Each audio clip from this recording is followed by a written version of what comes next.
Assalamualaikum warahmatullahi wabarakatuh.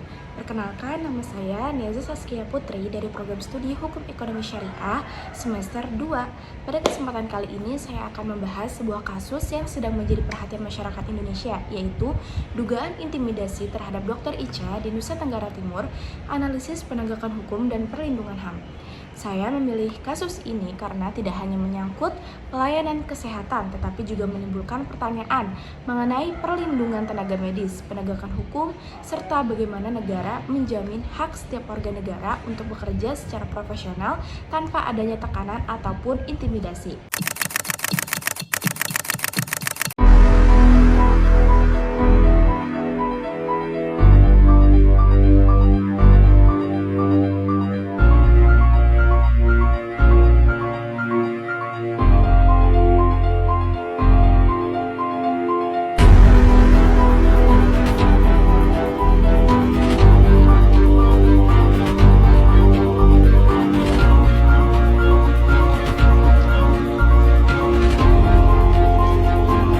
Kasus ini bermula pada tanggal 13 Juni 2026 di IGD Rumah Sakit Leona Keva Manado, Kabupaten Timur Tengah Utara, Nusa Tenggara Timur. Saat bertugas, Dr. Icha menangani pasien yang diduga mengalami gigitan ular berbisa. Setelah melakukan pemeriksaan dan berkonsultasi dengan dokter spesialis, Dr. Icha memutuskan pasien belum memenuhi indikasi pemberian serum antibisa ular. Selain itu, rumah sakit juga tidak memiliki stok serum tersebut. Keputusan medis ini kemudian memicu perdebatan berdasarkan laporan keluarga dan rekan kerja. 3 anggota DPRD TTU diduga memberikan tekanan kepada Dr. Icha, namun pihak yang disebut membantah melakukan intimidasi dan proses hukum masih berlangsung.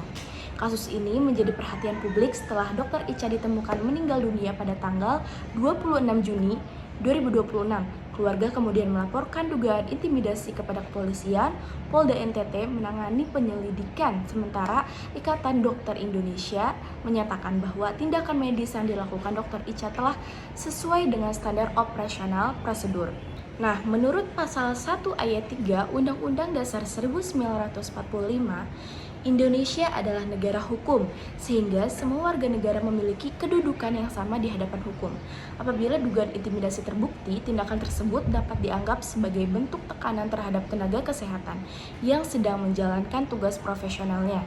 Setiap tenaga medis berhak bekerja dengan aman tanpa ancaman atau intimidasi. Selain itu, proses hukum harus dilakukan secara objektif berdasarkan alat bukti dan tetap menjunjung asas praduga tak bersalah. Kasus ini juga menjadi pengingat bahwa pejabat publik harus menghormati profesi lain dan menggunakan kewenangannya secara bertanggung jawab. Dan solusinya menurut saya ada beberapa solusi yang dapat dilakukan. Yang pertama, aparat penegak hukum harus mengusut kasus ini secara profesional dan transparan. Yang kedua, rumah sakit harus memiliki mekanisme perlindungan bagi tenaga medis saat menghadapi situasi yang mengancam. Dan yang ketiga, pejabat publik dan masyarakat harus menghormati keputusan medis yang dibuat berdasarkan standar profesi. Saya berharap hukum mampu memberikan perlindungan kepada setiap tenaga kesehatan yang menjalankan tugasnya secara profesional. Kasus ini mengajarkan bahwa penegakan hukum harus dilakukan secara adil dan tanpa intervensi agar kepercayaan masyarakat terhadap hukum tetap terjaga.